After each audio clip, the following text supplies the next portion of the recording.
number you have dialed is currently busy. Please try again later.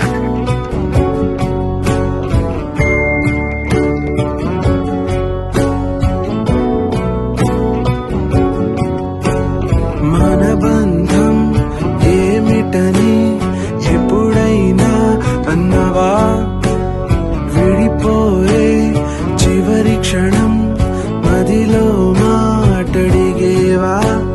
నాతో ఇన్నాళ్ళు ఉన్నావే కోపంగా, నీలో ఈ మౌనం మారింది శాపంగా.